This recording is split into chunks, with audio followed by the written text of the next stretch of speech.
Well, today we're here with an old mate of mine, and he looks younger than he is really. But his name's Jason Byrne, and Jason is one of the principals or co-principal of Richardson Ranch at Elizabeth Bay. Elizabeth Bay, Potts Point. Yeah. Potts Point, Elizabeth Bay. Andrew Hoggett is his business partner. Have you got more than one partner or just one? I've got two partners, Andrew Hoggett and Greg McKinley. Right, I don't think I've ever met Greg. I know Andrew. But the real speaker of the group is bloke here over my left. I've known him. I actually knew you, Jason. I don't know if you can remember this, but I had a good mate called Gary Stanmore, nicknamed Stumbles. Yeah. And he and I used to train at North Bronte Surf Club. And I remember you were a young bloke, a cheeky young bloke, and we used to get down there some mornings early. Yeah, and he was friends with your dad, your late dad. That's right. We're going back now. I'm not joking. I'm going back 40 years. Yeah, you've just anchored me in. I can remember that. I was 20. I was 24 years of age, and you would have been about 14, 15 or something like that. How old are you now? 50? 50. Yeah, so you're a kid. And I remember you hanging around Bronte. You were a cheeky little bastard. And Stumbles used to say things to you. And you grew up in Bronte, didn't you? Yeah. Yeah. That's all my life. There you go. So you probably forgot about that part. I kind of remembered you when I was working my first job in real estate. Again, the second time, obviously now you just mentioned it, I do remember that. You used to go into the gym, squash courts. Yeah. But I remember you leasing a property in Bondi Junction off me. Yep, that's probably 30 years ago. Yeah, and you were there with your wife at the time, and one of the streets near Queen's Park. Yep, that's right. It was a semi. And I can't remember the actual street, but that's the first time. Yeah. I think I was in my 20s at that time. Who were you with then? Oh, I was with John Gordon from LJ Hooker. Yeah. And did you end up working for? You ended up working for McGrath? I worked for John. Yeah, John was after that, and I was with John maybe 7 or 8 years. Tell me about it. Because as I recall, it was a bit up and down. No, I was still pretty young and in my 20s, and I did very well. I think John used to call me New York. It was the best and the worst of everything. That was his nickname for me. Started off all right, did really well, just got carried away with the youth and, the social life and substances and a few things. And good life. Ended up, we could sort of name them all really here if we sat down and went through them, but they all came into play in my 20s, and I was making good money while I was working with John really quickly. It's too easy to spend.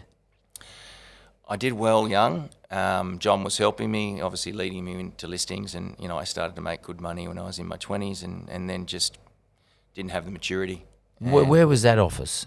It started off as McGrath Goodhope. I don't know if you remember. That's right. Yeah. John, yeah. So then we moved to Monkhurst Street, which is in Wallara, above Jones the Grocer. Yep. Yeah. There would have been, I don't know, maybe 20 or 30, Mark, probably 20 or 30 employees then. It was a real good humming business at that time. It was a lot of great real estate salespeople come through, spun out of McGrath's organisation. I mean, I often say, plenty.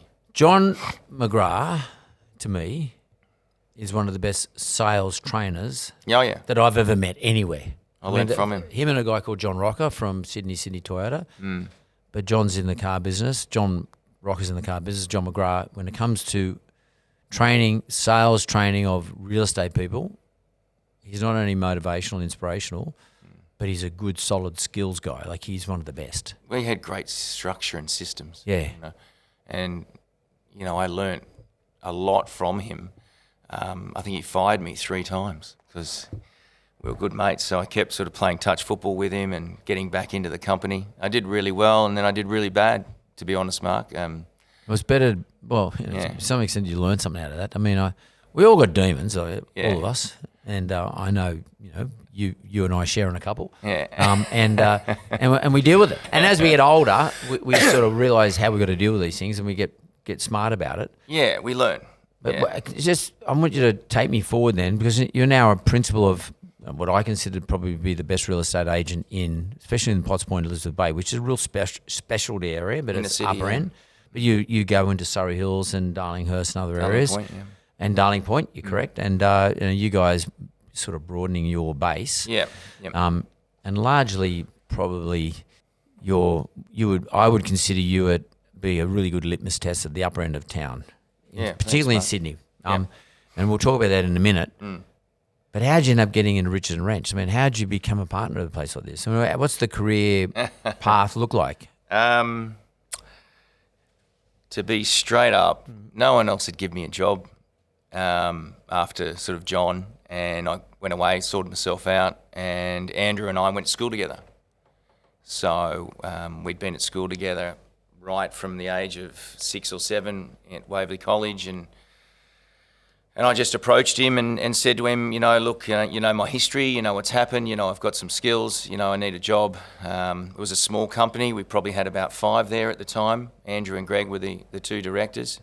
And I was straight up with him. I said, look, will you give me a chance? And I'll turn up to work every day and do my best. I don't expect much money, and we'll see where it leads, but at least I'm starting from an honest base. And lo and behold, he rang me the next day and gave me a job. Didn't have a car, had 1 suit. I was walking to work. And that was, so what are we, probably 25 years ago, 24 years ago. The bottom line, when you're on the bones of your butt, okay, and you just need a job, right? I was down there. How important is it for you to get a purpose? I had a purpose to live more so than a purpose to be good at the job. I know this is going to sound really strange, but my goal at that time was just to turn up one day at a time and do the best I could for myself and that place I was working at. It didn't have long-term goals at that point. So at that point, it was a challenge for me to be a person each day as opposed to whatever the hell my head wants to tell me. So to turn up one day at a time, ask myself the question, what does a person need to do today to be an asset to this company and to be an asset to myself? They were difficult for me. I know that sounds pretty basic, but they were difficult things for me to work out. What do you think that is, though? I think... Because there's people out there listening to this who are struggling. They want to get into their own business. They don't know how to go about it. They don't know the first thing to start. I think, it's a deep... I think if I can only answer for myself, and that answer is that my head was busy. How old would you be in this stage? I was probably, 30. I'm 50 now, I probably would have been late 20s. Late 20s, yeah. And I remember just wanting to do the basics, just really stripping it back, keep it really simple, turn up to work on time, talk to another person, open the front door, be polite, be available, be an asset to myself, be as transparent as I could. The simplistic things of taking a phone call, making an appointment. Turning up on time. Just being a bit accountable to who I was as a person.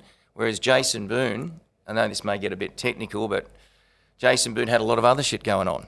He had a lot of other things going on in his head, and he wasn't succeeding if he was listening to Jason. So I had to really put Jason over here for a minute and who I thought I was. And I grew up doing Milky Bar Kid and commercials and things that my parents put me through, and get rid of that character of what Jason thought he was, or the delusion, if you want to call it, and just turn up as a person for that job. Reinventing yourself? Well, no, letting it go. Not even having an invention. Let it happen. Just be a person that talks to another person, doesn't have too much. I know it sounds simple, but do what a person needs to do to be good at this job today. I actually think it's particularly relevant at the moment, to be honest with you, because it works with coronavirus. I was going to say, a lot of people out there would be going through this, and they'd be going, off. whole businesses completely stuffed. They have to kick off again, start again, and they're thinking, well, who's going to give me a start? Where can I get a start? And traditionally, we think of getting our starts in sort of where we want to end up, as opposed to what doesn't you just happen said. that way. Yeah. Just start anywhere.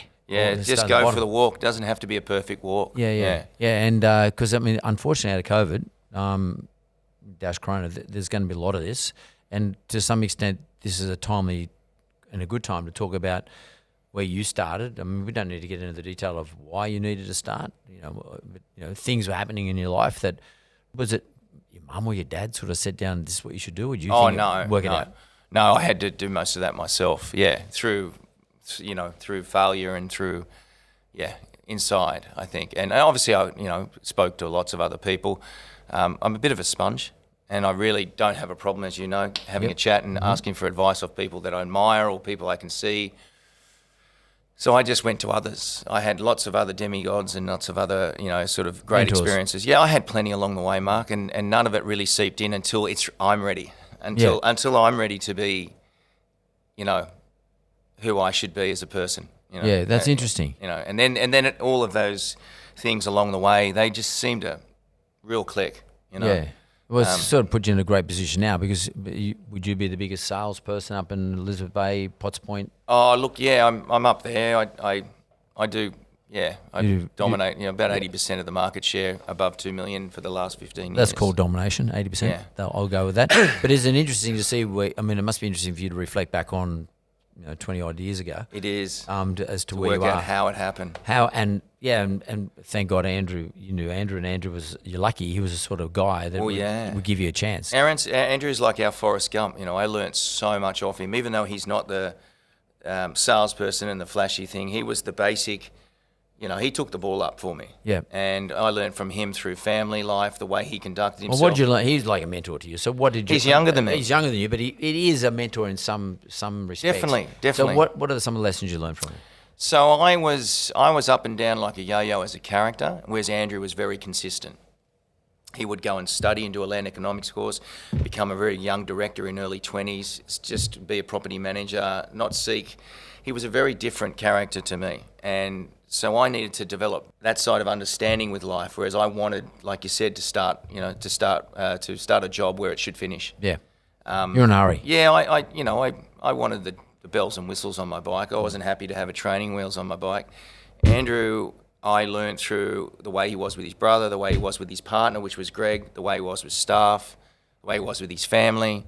He put in the hard yards. It was showed step by step. It was like a creeper. Yeah. I didn't know at the time. He's a younger guy, one form underneath me at school, giving me a job, and giving me some sort of understanding of what it's like just to turn up and be. So that must have been pretty tough. Yeah. Going to ask for a job from a bloke who's a year below you at school. Yeah. We were mates. We used to do boxing at Woolloomooloo with Jimmy you? Dad. Yeah. And Bruce Farthing. And my father was a boxer. He was Australian boxing champion 3 years in a row, schoolboys. Yeah. And he owned Ring Pro and Ray's Gloves at one stage. I don't know if you knew that. Yeah, I do. Yeah. I didn't know that, but I know that. And so I met Andrew, reconnected after school at the Woolloomooloo Police Boys, boxing down there with Brucey and Stevie Dack. So this is interesting. But it wasn't easy to ask him. It wasn't. No, not easy to ask him, and not easy to accept the position. And then during this period, this initial period, before you became a partner in the business, at any stage did you find yourself saying, "Fuck this, I'm out of here. I can't do this anymore"? And if so, what did you do? How did you deal with that? I didn't, because I'd been so low. So everything was up. From that point, everything was better. There was nothing more. Yeah. It was all delusion. Is it because you got exposed to the good times and success and money too early? Very quickly. Yeah, all of it. It's also partly how you grew up, I think, too. Yeah, I had the surfing. I won Australian Tole surfing. I had all these things that my parents took me to. I'll be completely. I don't want to sound like a tosser, but there was a lot that was happening for me in the club, and I didn't learn how to appreciate. I didn't learn. I wouldn't say I got my ego got the better of me. I just didn't understand the emotions of myself. I didn't understand who I was. I didn't get it. Well, we all build a story in our own brain. Yeah, I was about delusional. Who we are. Yeah, I was a little bit delusional. It can be a bit delusional. Yeah, it came a bit too easy. Yeah. And then, I had emotions and feelings that I eventually wanted to block out as I was getting older, because they were getting stronger. And, what better way to block it out by reaching for something else to some sort of numbing agent, whatever you want to call it. Yeah, it's called a numbing agent. It could be anything. It could be chocolate if you really wanted to. Yeah, totally. Or you could become a gambler for that matter. Yeah. It's the same deal. Yeah, I probably could have if I did. So you went off to work with Andrew. How long did it take before Andrew recognised you as potentially someone who could join him in the business? Oh, look, how did it happen? Like, you become so valuable to somebody they say, "Should have been offered this like a partnership." When you just sort of turn up for the right reasons in a job, somehow, this may not sound right for business, but somehow there's an energy there's an energy that you bring to a business, like the energy that we've got talking right now, the energy around talking to clients. So over the last 2 or 3 years that I first started, it started to snowball. First 2 years, So what did you make your mind up to give to him? Did you say, I'm going to make sure that I deliver this? it was just one simple day at a time to finish happy with what I did. I wasn't looking to being a salesperson. I wasn't looking to make money. I wasn't looking to be driving a nice car. I was just simply turning up, talking to other people as if they were people, doing the job basically and building relationships long term. I was definitely looking long term. In terms of building relationships? I wasn't playing a short game. I was playing a long game. But one day at a time? One day at a time. And I'd come from a base that had allowed me to see that early. And I have to say to you, if I look back now, Mark, I know I was a catalyst to it, but I don't actually know how it happened. And the only way I can probably explain that to you, it's almost like a tennis player that has a skill to hit a ball, or Kelly Slater that surfs a wave. Not that I'm comparing myself to them, but if you develop the skills from a raw level and you consistently do it, and you're doing it for a long time in one area, you're going to be good at it. Things are going to happen. Yeah. The door will open. The luck will come. So how important the client is patience? will call. So how important is patience in this? Because people come to me and say, I want to grow my business fast. I need to grow fast. And I keep saying, there's no So it such doesn't thing. work. You've So it got to doesn't be work. patient with it. It'll happen fast when it happens. Yeah. But so if you go to fast forward 3 or 4 years, it took off. Like, it didn't happen fast for the year or two. And I wasn't looking for I wasn't looking for the, I owed money to banks for some silly things that I'd done and all sorts of things. And then year 3 and 4 went from, like, we'll call it $5 to $20. And then from $20, year 5 almost went to $40. And it was like, year 10, I'm at $100 a year. And it's like, whoa, how did that happen? Was it because I was just in the same spot, doing the same job consistently, approaching it the same way? It has an energy to itself. And becoming expert in it, though. You become Has to. absolute expert at it. I know everything about the area, every building. You know every concierge, sale.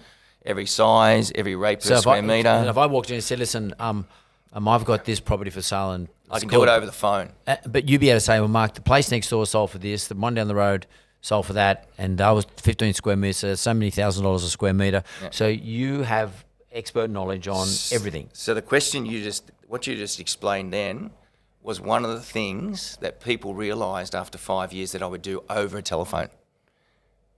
I caught on to the idea that if someone rings me for units, 11,000 units, 1,000 houses in Potts Point, Elizabeth Bay, I caught on to the idea that everyone wanted to say, well, look, I really can't give you a price. I have to come out and see it. Or, I really have to, present to you. I caught on to the idea that absolutely no one was being transparent on the telephone. Mark, it's 100 square metres. Oh, it's in the Icon building. It's facing west. Mate, that's probably worth about $2 million, 20,000 a square metre. I sold one 2 floors up for 2.2, but you get over Rockwall, so you got a bit better view. So I reckon you're around 2. Wow, you're doing that on the phone? Thank you very much. I'm not exactly right. I have to see it, but yeah, that's transparency. Yeah, totally. And I worked that out early.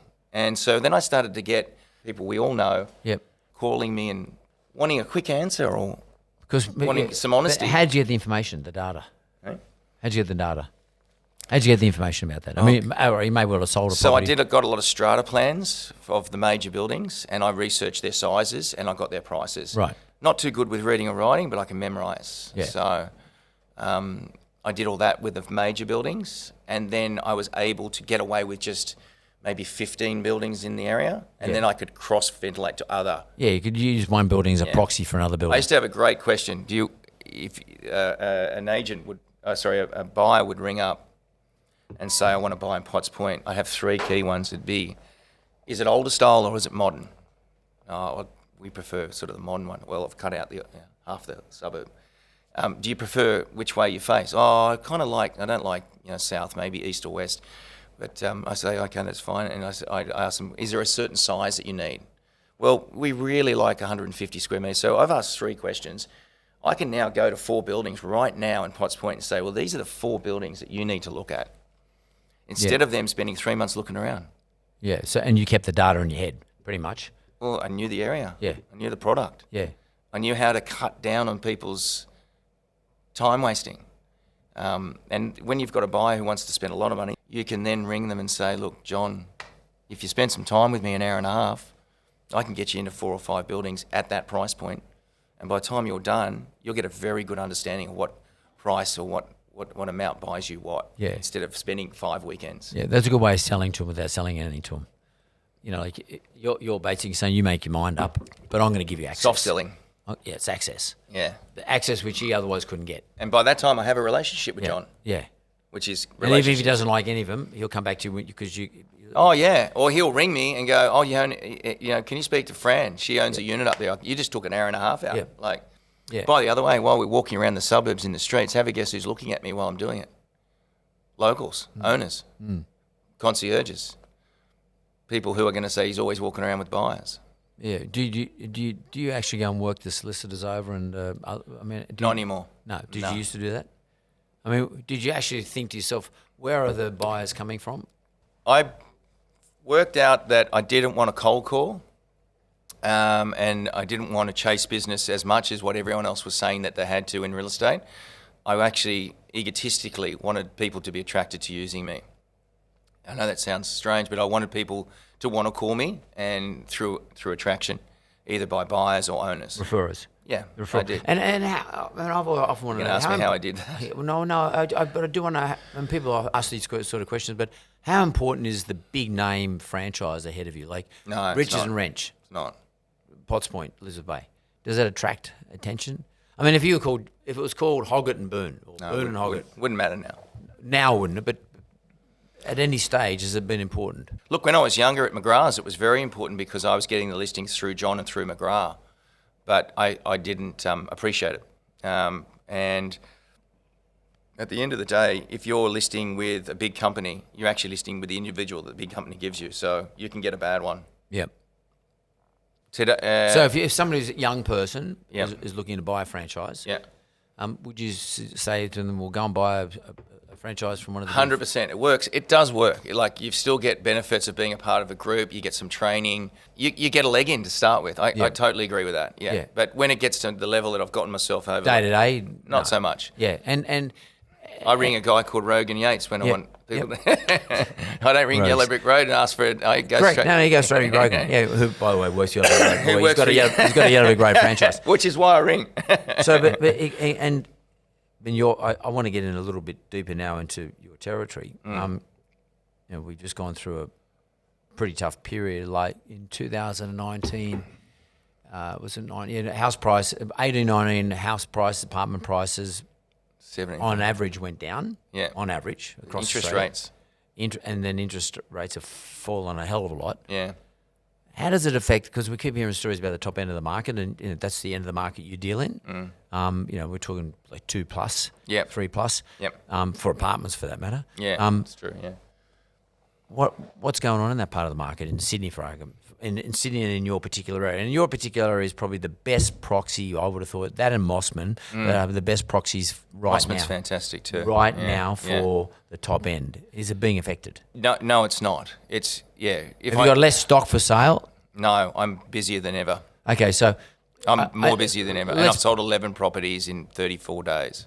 And is that what would you normally do? Like say this time last year, This month was probably one of my third best months in the last 15 years. 15, right? So In not in amount of sales, because I've done up to 15 or 20, but in actual fees. in money you made. Yeah. So like because the way, for me anyway, the way you look at the property market as an indicator of what's going on, you would say, okay, what are the number of transactions I would normally get? Are there the same amount of properties for sale? Are vendors willingly selling their property, or are they saying, "Oh, hang on, I'm just going to wait"? Yeah, good question. When you get to 2, 3, 5, 10 and 15 million and you get to my area, there's not a lot of stock. There's never a lot of stock. Never a lot of stock. Yeah. So if I'm clever enough and I've got the buyers waiting, or people who have sold houses in Hunters Hill or Vaucluse, for argument's sake, Big kids have houses, moved out, yep. sold them for 20 and 15, what are they doing? They're coming into Potts Point, Elizabeth Bay, happy to spend 5, 6, 7 or 10. Right. Having a change of lifestyle, Soho effect, if you will.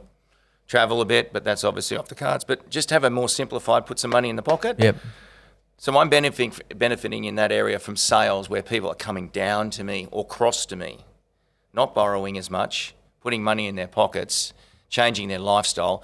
Safe bet So they're probably not a real. So therefore, it's probably not a real good indicator of. of the overall market. No, because correct. Yeah. Because in fact, to some extent, it might be an indicator of around the other way. People are sort of saying, "I've got to downsize." I'm in a pocket that's a downsizer Yeah, and at the higher end. totally. So they're selling something for 10 or 20, Yep, which they've owned for a million years, and they've decided to take that down to 5 or 8. correct. And they're buying an oversized apartment with Yep. a view Yep. and facilities in the building because now we don't use gyms, so they're saying, well, we want a gym facility. That's correct. So we know who the people are. Mm-hmm. What are they looking for? So, what in terms of amenity? What are they looking for? You know, it really varies. When you get 60... Parking.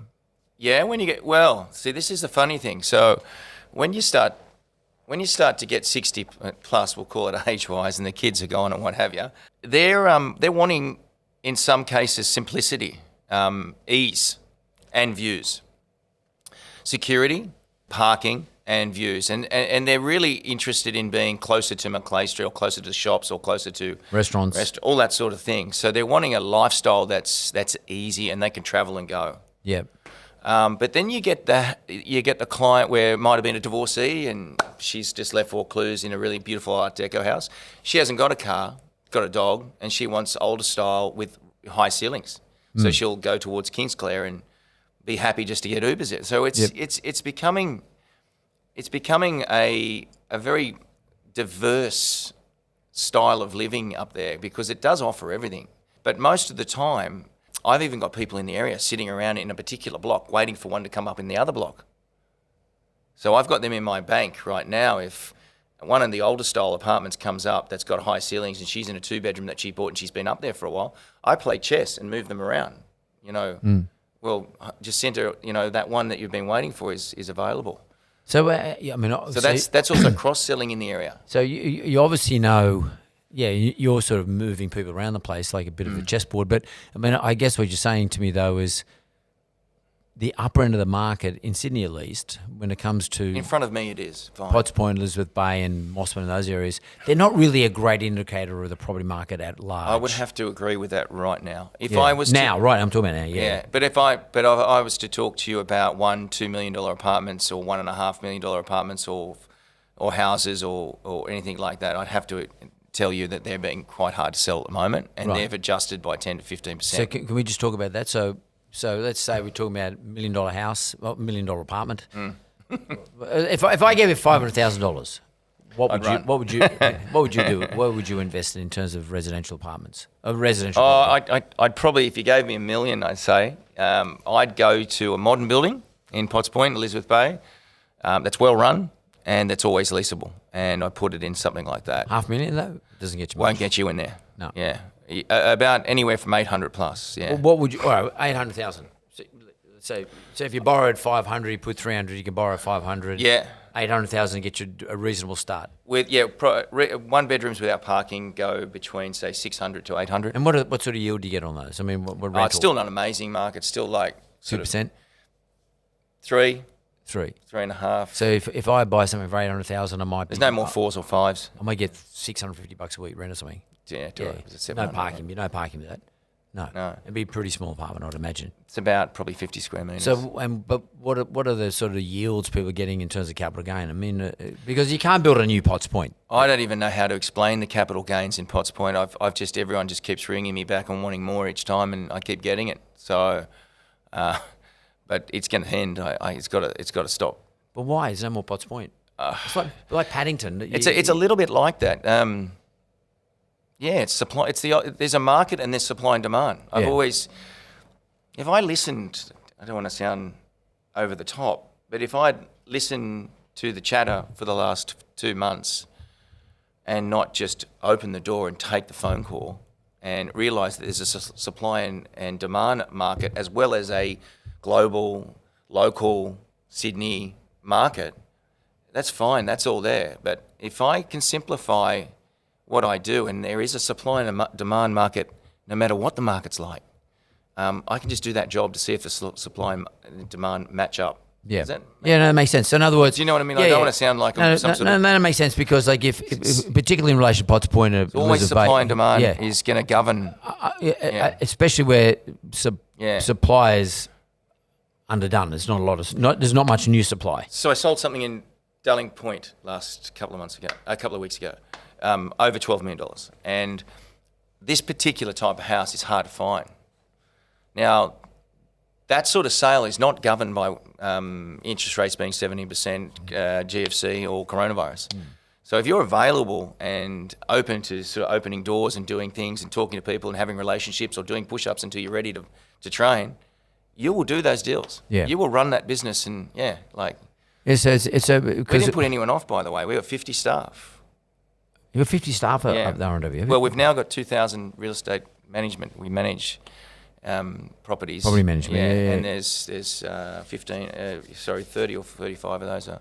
So it's a big business now. Yeah, so I've exaggerated by 5. It's about 45. Andrew, Did you keep your little sales office down there in my VIP one? Yes, I did. You did. Yeah. Are you there? I am there, and Jeff, who's been with me, has been with me for 16 years. Jeff Cox, you've met Jeff. Yep. He's like, he's like salt of the earth. And Anne, who's been with me for close to 14 and a half years. I have to have loyalty. I have to have those people around me because of my defects. If I don't have those sorts of good people around me, I don't travel as well. Yeah. So can I just take you back then? So we covered off the. But I pay them well too. That's why they don't leave. we looked at the upper end of the market.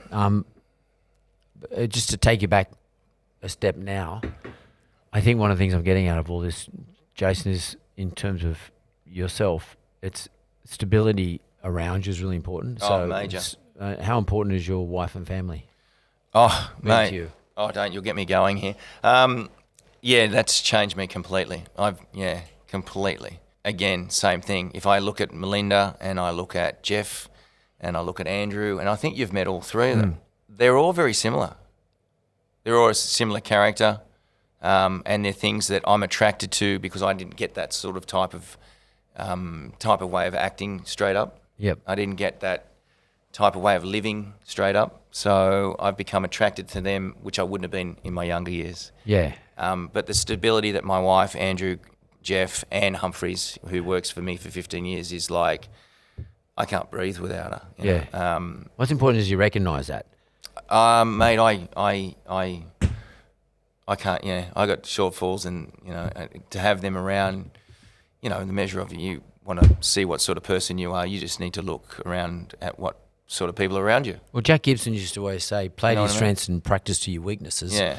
And unfortunately, I think there's too many people I know in business anyway, it doesn't matter what the business is, tend to ignore their weaknesses and never upfront and honest about their weaknesses. They never actually sit down and say, well, I'm weak at this. So you're saying I'm weak at this, and this. I'm weak at I'm really good at that, but I'm weak at these things. And the way you fix up those weaknesses, you haven't gone to try. You try to get better at them, but what you do is you put people in those places. 100%, yeah. And I have an old saying, I cut, my brother sews. I'm very good at cutting, but I can't sew. I'm no good at it. My brother just follows behind me, makes sure everything behind me is done properly. Jeff does. Yeah, that's important. Yeah, and there's times where someone we're dealing with your brother over you. Yeah, totally. Because they're different characters. Yeah, so totally. Jeff and I are different characters. Sometimes people say, you're too hard edge for me, Jason. Yeah. Jeff's a softer approach, or vice versa.